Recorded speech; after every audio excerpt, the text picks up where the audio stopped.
बिस्मिल्लाहिर्रहमानिर्रहीम। अस्सलामु अलैकुम वरहमतुल्लाहि वबरकातुहू। जो कि हाथ की गयूर अवाम, बुजुर्गाने कौम और मिल्लत, मेरी इज़्ज़तदार माँ और बहनों, मेरे गयूर नौजवान साथियों, मैं आप तमाम का दिल की गहराइयों से शुक्रिया अदा करता हूँ कि आपने अपना कीमती वक्त निकालकर आज के इस कारवान इंसाफ की नुक्कड़ सभा में आपने शिरकत की और इतनी बड़ी तादाद में आप लोगों का यहाँ पर जमा होना, इस नुक्कड़ सभा को आपने एक जलसे आम में तब्दील कर दिया। अल्लाह आपकी मंजिल से इस मोहब्बत को सलामत रखे। और मैं फिर से आपका शुक्रिया अदा करता हूँ, खास तौर से हमारे बुजुर्गों का, हमारी माँ और बहनों का, कि उन्होंने अपना वक्त निकालकर आज यहाँ पर आकर आपने सीमांचल के लिए जो इंसाफ के लिए कारवां निकाला गया है, आपकी मौजूदगी यकीनन इस बात का पैगाम देती है कि इंशाअल्लाह ताला सीमांचल से इंसाफ होगा। और मुझे यकीन है कि जो जज्बे का आज आप इजहार कर रहे हैं, वो जज्बा आपको आपके वोटों में तब्दील होगा और इंशाअल्लाह जो कि हाट से एक नए विधायक को आप यहाँ से मजलिस के इंशाअल्लाह आप कामयाब और कामरान करेंगे और एमएलए बनाएंगे। मेरे अजीज दोस्तों और बुजुर्गों, आप जानते हैं कि मजलिस हमेशा से ये कोशिश करती आई है कि भारत की जमहूरियत में हर समाज को ये इजाजत दी गई कि वो अपने लीडर को पैदा करें, अपने नेता को बनाए।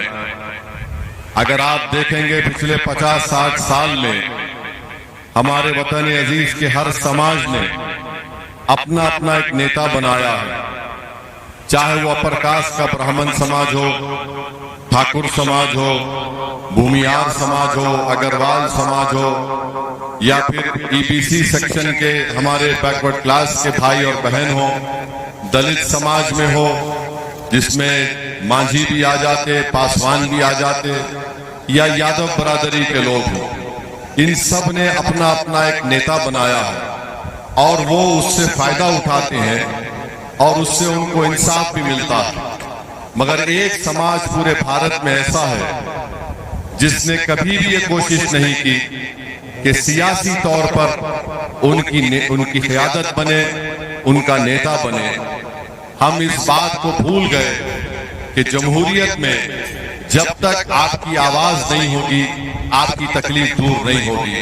जैसा कि हम बोलते हैं कि जब तक बच्चा रोता नहीं, माँ उसको दूध नहीं पिलाती।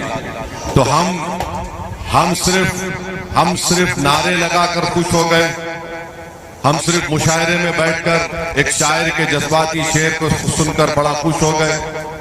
कोई आकर हमसे कहा, अरे आप तो वो लोग हैं, हम खुश हो गए। मगर हमको मिला क्या मेरे भाई? बिहार की मिसाल ले लीजिए, पिछले 50-60 साल में हमको मिला क्या? ये सीमांचल की सरजमीन है।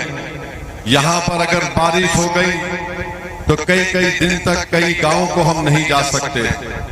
पानी जमीनों को काट कर लेकर जाता है, फसलें बर्बाद हो जाती हैं। आपके जोकीहाट में क्या ये बात सच नहीं है कि आज भी यहाँ पर रोड का इंतजाम बराबर नहीं है?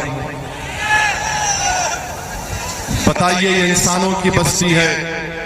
2025 में हम रह रहे हैं। नरेंद्र मोदी कहते हैं विकसित भारत, राजद के नेता कहते हैं कि मैं इसको ऐसा बना दूंगा। कभी कोई आकर देखा कि इस गांव में इस रोड पर बसने वाले इंसान हैं जिनके पास रोड भी नहीं है, जिनके पास स्कूल है, स्कूल भी नहीं है। अगर स्कूल है तो क्लासरूम नहीं है, और अगर स्कूल है तो सिर्फ बच्चे खाने के लिए जमा हो जाते हैं। जूनियर कॉलेज नहीं है हमारी बेटियों की पढ़ाई के लिए। इस सरजमीन का नौजवान, 50% नौजवान इस सरजमीन को छोड़कर गुर्बत की वजह से अपने घर को पालने के लिए हिंदुस्तान के कोने कोने में चले जाता है। और अगर मैं गलत ना कहूं कि जितने हमारी तकरीर की रिकॉर्डिंग कर रहे हैं, इसमें से कितने लोग हमारी तकरीर को रिकॉर्ड करके अपने भाइयों को भिजाएंगे जो हिंदुस्तान के कोने कोने में? हाथ उठाइए। ये हाल कर दी हमारा कि हम अपनी आवाज को सुनाने के लिए आप रिकॉर्डिंग करके हिंदुस्तान के कोने में कोई जो कि हाथ का हमारा भाई बेटा बहन बैठी है उसको भिजा रहे हैं। मेरे भाई याद रखिए, जब तक आप अपने हाथों से अपने मुकद्दर के फैसले नहीं करेंगे कुछ तब्दील होने वाला नहीं है।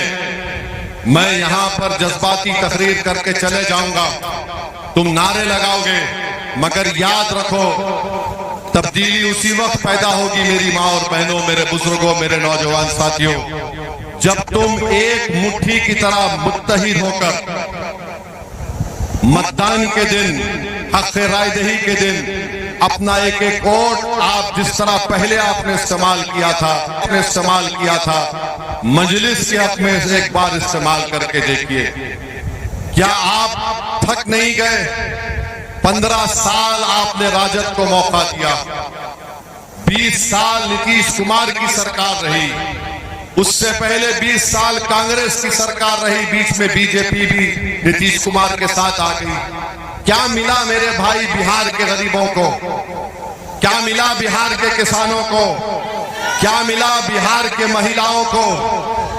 अगर कुछ मिलता तो फिर आज कोई आकर कह रहा है कि तुम फॉर्म भर दो, हम अगर मुख्यमंत्री बनेंगे तो तुमको हम 2500 रुपये डाल देंगे।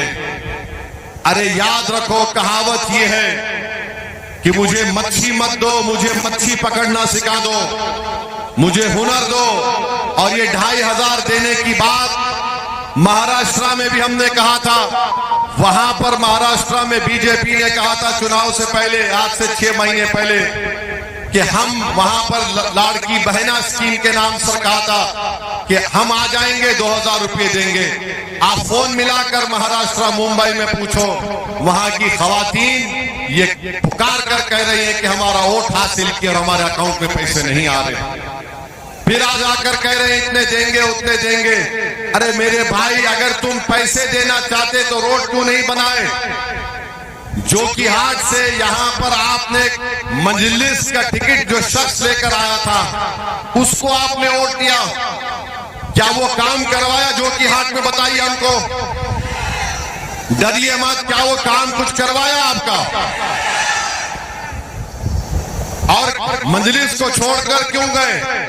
कहा कि नहीं, बल्कि अपने साथ 4 को लेकर गए।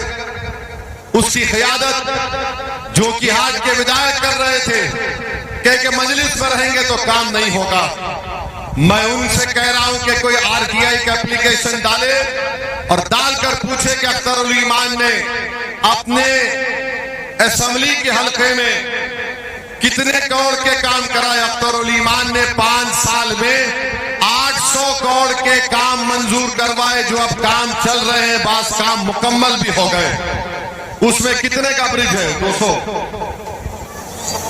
300 करोड़ का खाली ब्रिज का काम चल रहा है। और काम कैसा चल रहा है?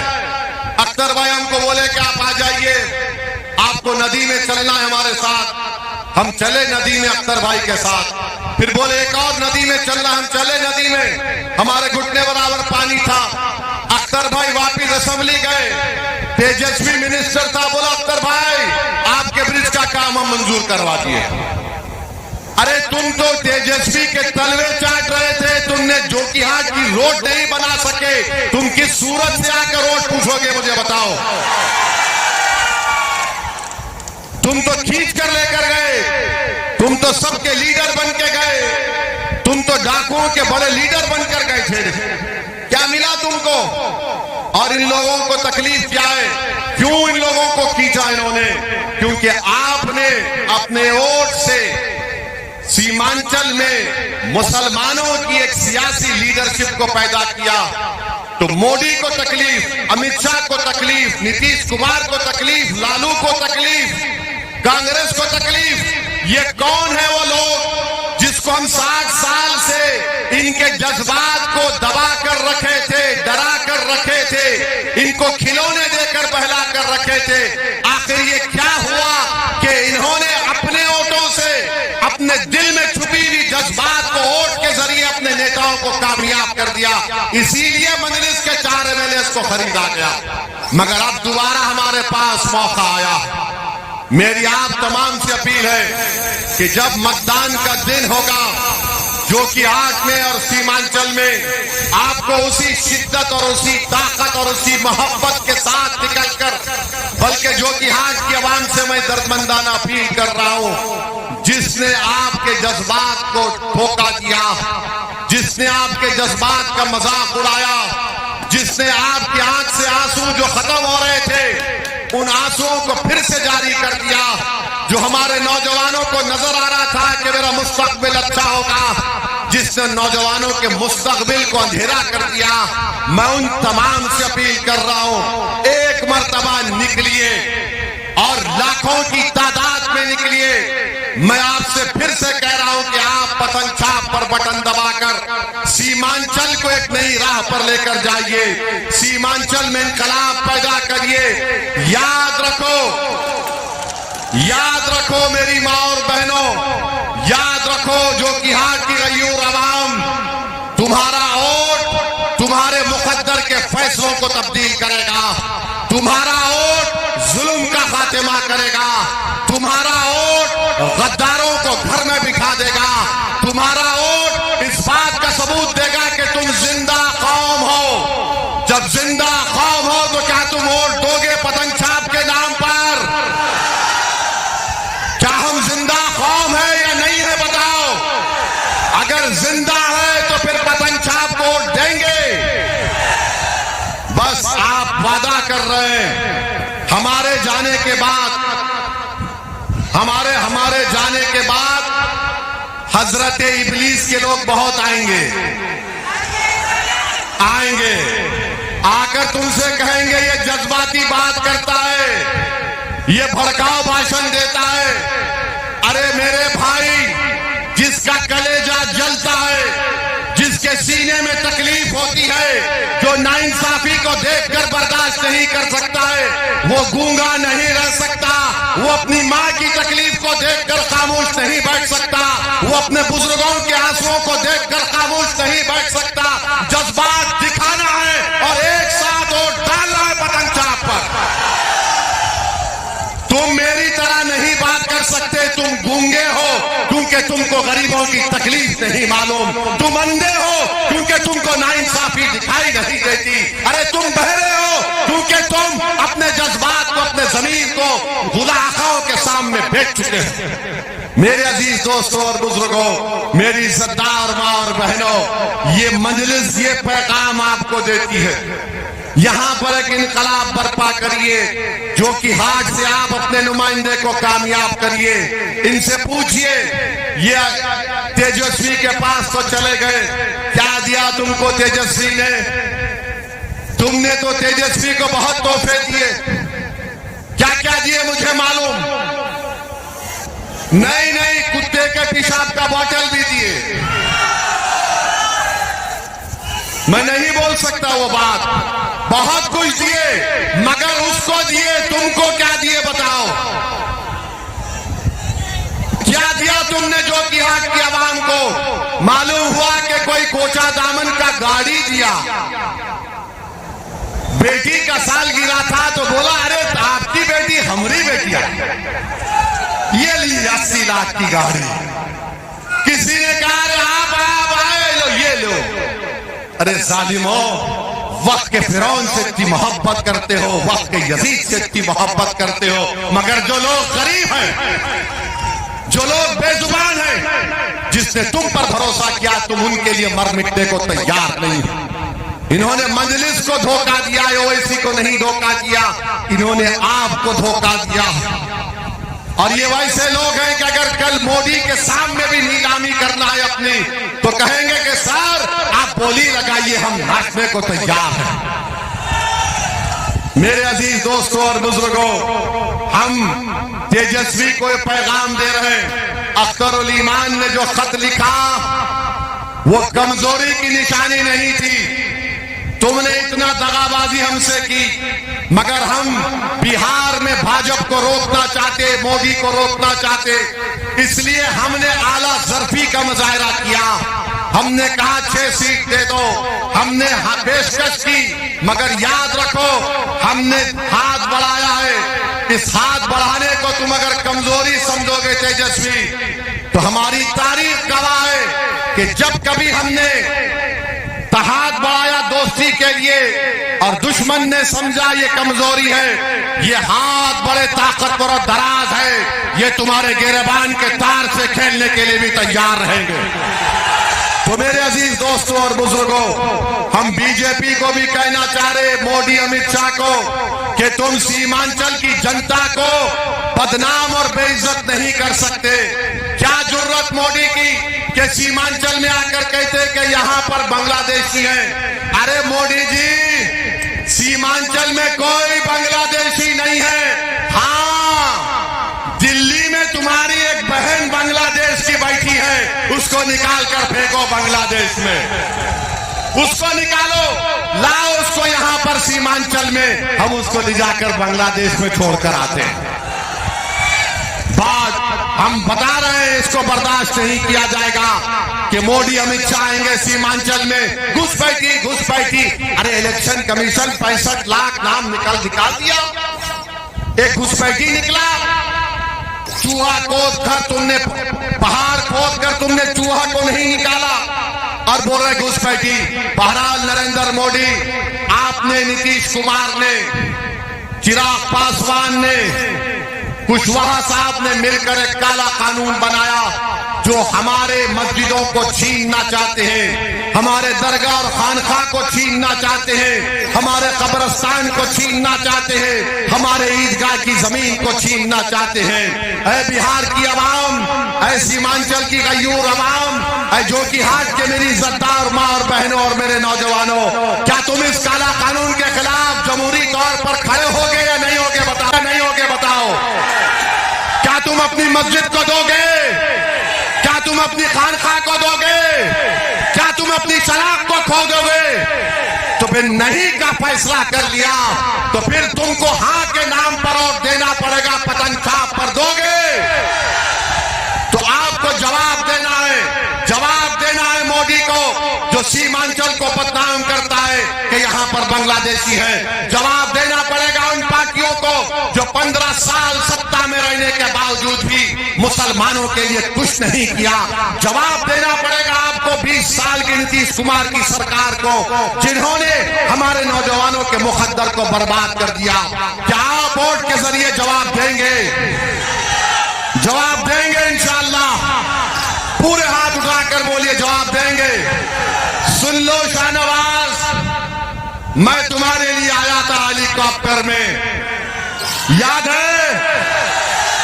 तुम्हारी मोहब्बत इतनी थी कि तुमने हेलीकॉप्टर को उड़ने नहीं दिया था, याद है? आप हेलीकॉप्टर का पायलट का ओवैसी साहब, आप चले जाइए, जो कि हाथ की आवाम या तो आपको उठा लेगी या मेरे हेलीकॉप्टर को उठा लेगी। इतना डर गया था। तुम भूल गए शाहनवाज कि तुम रोकर मुझे फोन किए थे। तुम्हारी जबान से क्या अल्फाज निकले थे कि कोई मेरा हाथ पकड़ने को तैयार नहीं। असद भाई, मैं आज लाचार हूं। अरे उस वक्त पर हमने तुम्हारा हाथ थामा था। तुमको यहाँ की अवाम ने अल्लाह के फजल करम से कामयाब किया। मगर खैर कोई बात नहीं, जिसका जितना ज़र्फ है वो उतने ही ज़र्फ के मुजाहरे करेगा। हमारा ज़र्फ क्या था? लोकसभा का चुनाव था। कुलैया बरादरी के लोगों ने आकर कहा कि तस्लीम साहब के नाम पर आप वोट डालने के लिए बोलो। हम एक मिनट नहीं सोचे, हमने कहा कि सिर्फ तस्लीम साहब के नाम पर हम कहेंगे, इसके नाम पर नहीं कहेंगे जो गद्दार है। हमने कहा, याद होगा पार्लियामेंट में, डालो तस्लीम साहब के नाम पर। अरे तुमने अपनी बाप की उस अजीम तारीख को भुला दिया। मेरे भाई, हमारे माँ बाप मर जाते हैं, हर कोई मरेगा, मगर अगर आप उनके नेक नक्शे कदम पर चलते हैं तो दुनिया बोलेगी कि इसका बाप जिंदा है, इसकी माँ जिंदा है, इसका चाचा जिंदा है, इसका ताया जिंदा है, क्योंकि ये उस राह पर चल रहा है, मगर तुमने जो राह चुनी है वो राह तुमको भी बर्बाद करेगी इंशाअल्लाह ताला। तो खैर मेरे अजीज दोस्तों, बुजुर्गों, नौजवान साथियों, आप तमाम का बेहद शुक्रिया, क्योंकि मगरिब का वक्त हो रहा है। मेरे साथ नारा लगाइए, सीमांचल की जनता जिंदाबाद, सीमांचल की जनता जिंदाबाद, सीमांचल जिंदाबाद, मजलिस इत्तेहादुल मुस्लिमीन जिंदाबाद, हमारा इत्तेहाद जिंदाबाद, हमारा इत्तेहाद जिंदाबाद, हमारा इत्तेहाद जिंदाबाद। अब एक और नारा लगाना पड़ेगा, वफादार जिंदाबाद, गद्दार गद्दार